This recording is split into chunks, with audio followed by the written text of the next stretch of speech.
Hi and welcome to my channel. So this is not a video about the classics, it's more a video about famous books and why I think it's important to read them, or rather why I think it's important to prioritize them. The reason why I'm making this video is basically because of these three books. So I read two of these books, I did not quite enjoy them, but then I thought, well, I've read two of them, but I've not yet read the classic, and that's why I read the classic as well, and ended up not enjoying that one either. So I read three books that I didn't enjoy.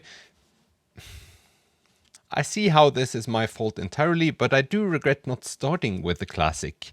Instead, I read two books that I didn't enjoy and then ended up reading the classic that I didn't enjoy, or the famous book. I will probably mix up the word classic and famous a lot of times in this one, but you just have to bear with me. The first reason why I would start with the famous one is that if an author has written something that becomes famous, that author probably won't change all that much in the next one.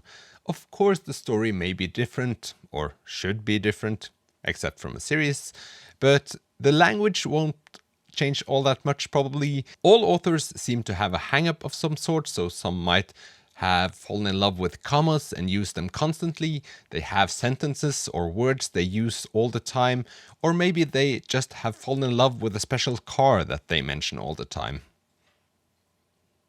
So there's probably a lot of things that are similar from book to book, even though the story may be completely different. To sum this point up, when I read this one, the most famous one, as book number 3, I understood why I didn't like the other ones. It's sort of like having a filter reading more famous books than not. Maybe it's only me, but if I read a book that's famous for something, I'll look a bit closer and try to find out what is it about this author on the writing. So when I read that one, it occurred to me that I just don't like him. It may seem obvious, but to me, if I'd read the famous one first, it would have saved me a lot of time. A friend suggested to me that bestsellers from authors might not be the most representative novels, but I just fully disagree. I feel like if you've read the bestsellers, you have a pretty good idea of what that author has to offer. I don't know about you. Have you ever read a couple of books from an author and you feel like the most famous one is the worst, and then the other ones are just great? Please comment below if you have. I've not experienced that yet. I've read books from authors where one is a bit more popular than the other, where I didn't like the popular one as much, but it's not like I've read the most famous one and just despised that one and not the other ones, or vice versa. You get my point. I hope. My second point is that it's fun to know where it all started. So I like history a lot, and often when reading famous books, it's equally as fun to me reading about the circumstances and not only the novel, so reading about what happened in the world at the same time as this book was written.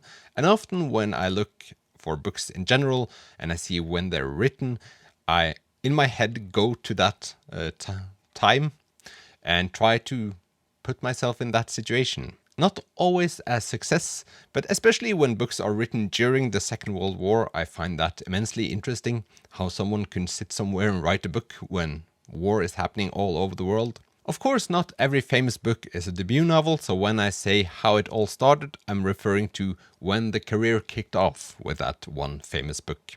And especially interesting to see how the career went afterwards, if it just spiraled into something wild or if it just died. So this differs a lot. And from this, I make up my own stories in my head about like the lives of the authors, and that's a new journey in my head.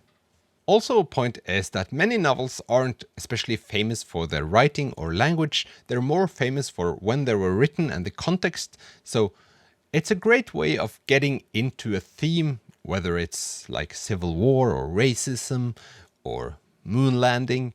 It's just a viewpoint that you can't really get from somewhere else. Of course, you can read a newspaper or a news article somewhere about the moon landing, but someone sitting down writing a novel or like a memoir about a happening from one viewpoint, I find that immensely interesting. And of course, an author can write 2 books about one happening or 2 books about 2 happenings, but there is something to be said about something taking off, a book just selling a lot of copies, and it doesn't necessarily have to be about the book. It can just be about people wanting to buy the same book, and that's also a story in itself. I don't know if this makes a lot of sense anymore, but I'm the kind of person that gets really hyped up.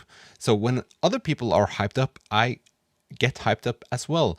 And this doesn't have to be at a Taylor Swift concert in 2023. It might as well be the thought of people loving a book in 1965. So it doesn't really matter. I get excited. I like that about myself, and I also like to read about famous books because there's just something about the hype I enjoy. There, I've said it. And with that said, I'm ending this video with the most vain sentence so far, and that is, if you're going to a party and you're talking about books, no one really wants to talk about the second most famous book. In general, I know that for many of you, probably a lot of you will like to talk about the other books as well, but for the common man, or people that don't hang around on BookTube like we do, might just want to talk about the famous book. And the reason is simple. The chances are quite a bit higher that they've read the famous book rather than the book number 2. So it's a great conversation starter. I realize while I'm talking about this now that I'll probably become the person that says things like, but haven't you read book number 2 or 3? They're much, much better. We'll see. I'll keep you updated if that ever happens. Thank you for watching this video. If you have input for book number 2s that are far better than the famous ones, please comment below. I hope you have a terrific weekend, and I'll see you in the next one. Bye!